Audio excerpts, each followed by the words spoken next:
Similar to last week, we are now talking about the 7 families of tap. It encompasses pretty much everything you'll find within these 7 groups that we explore this week.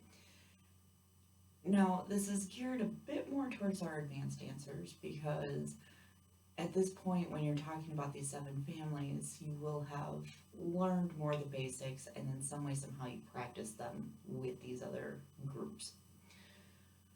We're starting today with our time steps. There are a whole variety of time steps. We've talked about them. You have your traveling time steps.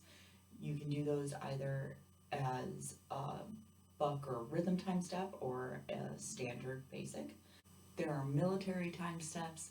There are cramp roll time steps. There are pullback time steps. There's a whole variety of them. So this creates a family because there's a big group of options that you have. Within these, you are using things like your shuffles and flaps and your stomps, so it kind of encompasses those maneuvers as well. I will see you tomorrow as we talk about your next family. I will see you then.